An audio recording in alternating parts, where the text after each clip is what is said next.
السلام علیکم ورحمۃ اللہ وبرکاتہ۔ اعوذ باللہ من الشیطان الرجیم، بسم اللہ الرحمن الرحیم۔ مرج البحرین یلتقیان بینہما برزخ لا یبغیان فبأي آلاء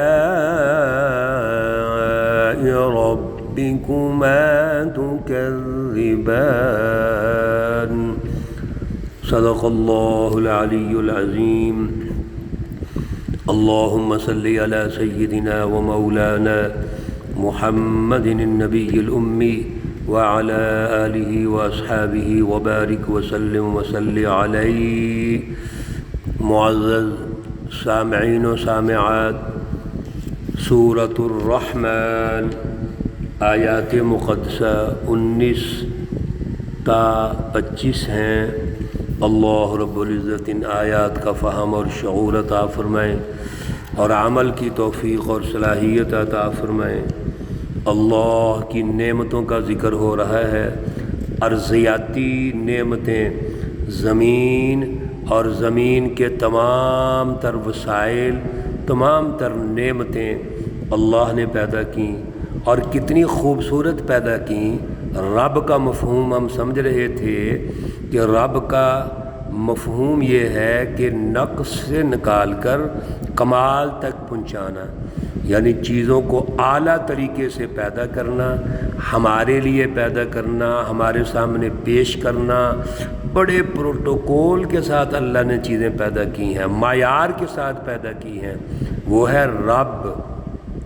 تو اس رب کو پہچانتے بھی نہیں ہو تم، اور پھر آلاء ربکما، یہ نعمتیں ہر دور میں ہو رہی ہیں۔ سبحان اللہ، کتنی انسانیت ترقی کر جائے، کتنے دنیا کے اندر انسان آ جائیں، اللہ کے خزانے میں تو کمی نہیں ہے۔ والارض وضعها للانام، تو جس نے زمین پیدا کی ہے وہ یہ کہتا ہے کہ میں نے مخلوقات کے لیے پیدا کی ہے، اس کے فائدے کے لیے پیدا کی ہے، اور پھر کمال پیدا کی ہے، بلکہ اکمل ترین طریقے سے پیدا کی ہے۔ تو پھر میرے عزیزو، ہم یہ نہ سمجھیں، غور نہ کریں۔ اللہ رب العزت آج کی آیات میں بھی نعمتوں کا ذکر کرتے ہیں۔ مرج البحرین، چلائے دو دریا، یلتقیان، جو مل کر چلتے ہیں، دریا چل رہے ہیں مل کر، بینہما برزخ لا یبغیان، ان دونوں کے درمیان ایک پردہ ہے اور ایک دوسرے پہ زیادتی نہیں کرتے۔ دنیا کے اندر دریاؤں کا جائزہ لے لیجیے آپ، کھارا پانی میٹھا پانی اکٹھا چل رہا ہے، کہیں صاف اور شفاف پانی ہوگا، کہیں گدلا ہوگا، چل رہے ہیں، لیکن کوئی ایک دوسرے کے ساتھ زیادتی نہیں ہے، ظلم نہیں، دوسرے میں مداخلت نہیں۔ میرے عزیزو، یہ کیا اللہ ہمیں سمجھا رہے ہیں کہ ایک دریا جو اللہ کی مخلوق ہے، جس طرح اللہ ان کو چلا رہے ہیں، وہ اپنی ذمہ داری سے چل رہے ہیں، اور کوئی ایک دوسرے کے زیادتی نہیں ہے۔ تو اے انسان، تو ایک دوسرے کے ساتھ زیادتی کیوں کرتے ہیں؟ تم کیوں مداخلت کرتے ہو دوسروں کے امور میں؟ تم کیوں دوسرے کے حقوق چھینتے ہو، غصب کرتے ہو، ظلم کرتے ہو؟ اللہ تطغوا، کس نے تمہیں اجازت دی ہے ظلم اور زیادتی کی؟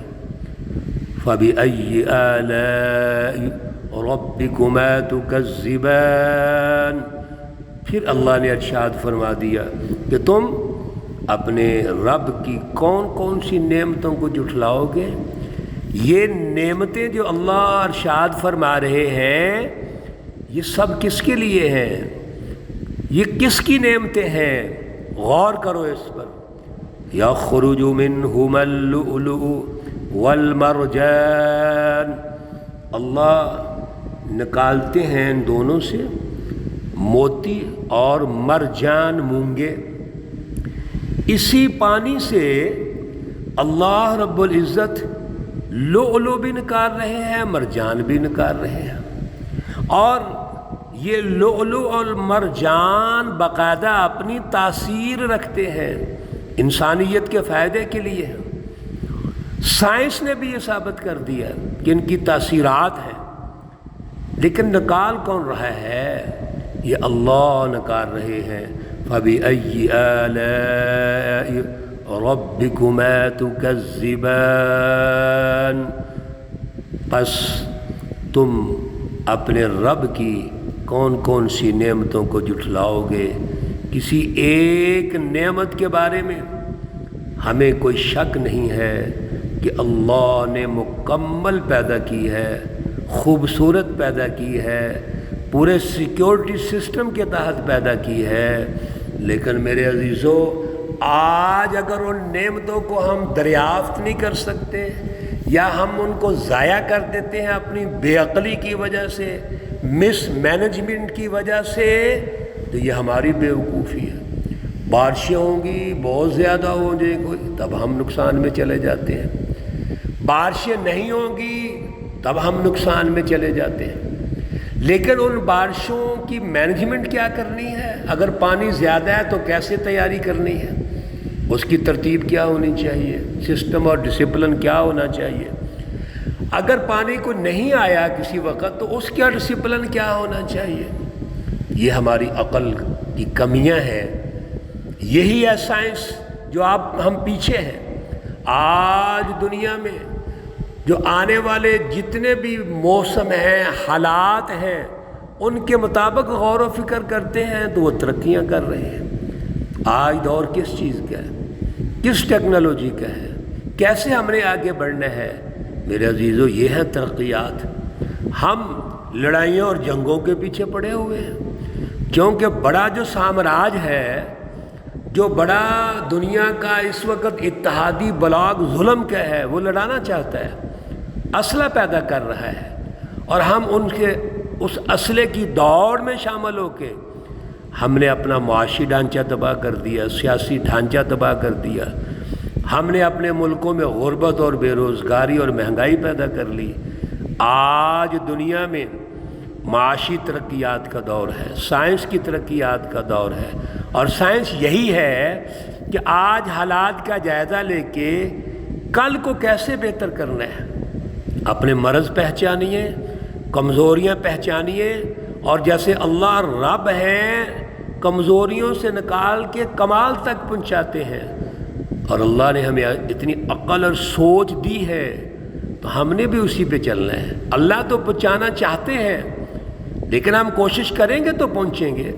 ہم اسباب اور وسائل کو استعمال کریں گے تو پہنچیں گے. اللہ فرماتے ہیں یخرج وَلَهُ الْجَوَارِ الْمُنْشَآتُ، آیت مقدسہ نمبر 24. اور اسی کے لیے ہیں الجوار، جہاز، المنشآت، اونچے اونچے جہاز، بحری جہاز، بڑی بڑی کشتیاں، فی البحری، دریا میں، کل اعلام، پہاڑوں کی طرح ہے. دریاؤں میں، سمندروں میں بڑے بڑے جو جہاز کھڑے ہیں، کشتیاں کھڑی ہیں، یہ کس نے پیدا کی؟ اگر ہم نے بھی بنائی ہے تو وسائل کس نے دیے؟ ذہن کس نے دیا؟ سوچ کس نے دی؟ ایجادات کے پیچھے، جو تیاری کے پیچھے اللہ نے صلاحیت پیدا کی، وہ کس نے کی ہے؟ وہ بھی اللہ نے پیدا کی ہے. پھر یہ جو جہاز ہیں دریاؤں میں، سمندروں میں، یا کشتیاں ہیں، اس سے تم نقل و حمل کا کام لیتے ہو. ایک تو مسافر ایک دوسری جگہ پہنچتے ہیں، سفر کرتے ہیں ان کے ذریعے سے. دوسرا، اللہ نے جو ساز و سامان زمین میں رکھا ہوا ہے، وَالْأَرْضَ وَضَعَهَا لِلْأَنَامِ، یہ ہے علم القرآن، قرآن کی رہنمائی کہ زمین اور زمینی وسائل تو سب کے لیے ہیں، لیکن سوال یہ پیدا ہوتا تھا کہ زمین تو اتنی لمبی چوڑی ہے، بڑی ہے، اس کا ڈسپلن کیسے ہوگا؟ وسائل ایک دوسرے کی جگہ کیسے پہنچیں گے؟ بعض زمین میں بعض وسائل ہوتے ہیں اور بعض دوسری زمینوں پہ دوسرے وسائل ہوتے ہیں، بعض جگہ سے تیل بہت زیادہ نکل رہا ہے، بعض جگہوں سے اناج بہت زیادہ نکل آتا ہے، بعض بنجر زمین ہوتی ہیں وغیرہ وغیرہ۔ اللہ نے اس کا بھی سسٹم دے دیا، اور وہ یہ ہے کہ یہ دریا ہے، ان میں کشتیاں چلاؤ، جہاز چلاؤ اور وسائل ایک دوسرے کو پہنچاؤ۔ جہاں ایک چیز پیدا نہیں ہو رہی وہ پہنچاؤ، جہاں سے دوسری چیز پیدا ہو رہی ہے وہ وہاں سے اٹھاؤ اور دوسری جگہ پہنچا دو۔ یہ نقل و حمل کا پورا نظام اللہ نے دے دیا، اور اب تو وہ نظام بڑا اپ ڈیٹ ہو چکا ہے، لیکن میرے عزیزو یہ کس نے دیا ہے؟ یہ اللہ نے دیا ہے۔ اور کیوں دیا؟ اقیم الوزن، آپ میزان قائم کریں، اقیم الوزن بالقسط، عدل کا نظام قائم کرو۔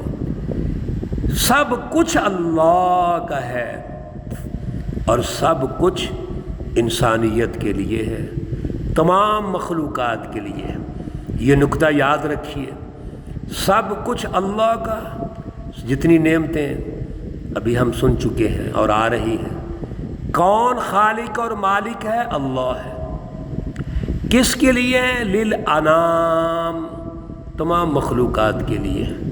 کیسے پہنچیں گی تمام مخلوقات تک؟ عدل کے نظام کے ذریعے سے۔ وہ قومی عدل کا نظام ہوگا اور پھر بین الاقوامی عدل کا نظام ہوگا، تو ساری دنیا میں عدل کا نظام قائم ہو جائے گا۔ میرے عزیزو، آج ہمیں یہ گفتگو قصے اور کہانیاں لگتی ہیں۔ آپ میرے رسول اللہ صلی اللہ علیہ وسلم کا دور دیکھ لیجئے، آپ نے قومی انقلاب برپا کیا، عدل کا نظام قائم کر دیا، بین الاقوامی انقلابات کی بنیاد خود رکھی۔ خلفائے راشدین کے دور میں بین الاقوامی انقلاب آ گیا، عدل کا نظام قائم ہو گیا۔ پوری دنیا پر عدل کا نظام قائم ہوا ہے اور تقریباً 1100 سال قائم رہا ہے۔ یہ کس نے کیا ہے؟ اللہ کے نبی رسول اللہ صلی اللہ علیہ وسلم اور آپ کی جماعت حزب اللہ، سچی جماعت۔ کس طرح کیا؟ علم القرآن، قرآن کی رہنمائی پہ کیا۔ اقیم الوزن بالقسط، اللہ کے حکم سے کیا، اور پیچھے اللہ کی مدد ہے، اللہ کی رحمتیں اور برکت ہے، تو پوری دنیا میں عدل کا نظام قائم ہو گیا۔ آج ہم اپنے خطے میں عدل کا نظام نہیں قائم کر سکتے، کمپرومائز سوچ ہے ہماری۔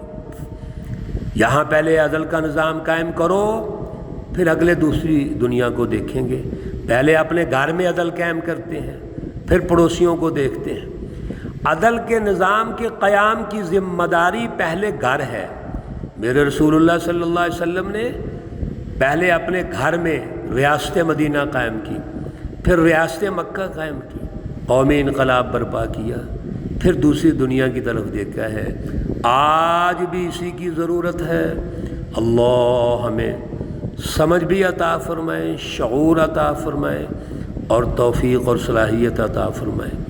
اللہ رب العزت تمام بیماروں کو شفائے کاملہ عاجلہ مستمرہ عطا فرمائے۔ اللہ رب العزت تمام مرحومین و مرحومات کو جنت الفردوس میں اعلیٰ مقام عطا فرمائے۔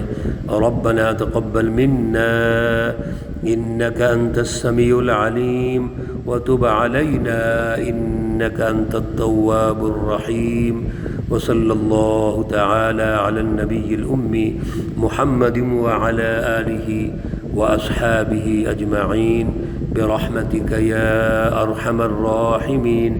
السلام علیکم ورحمۃ اللہ وبرکاتہ۔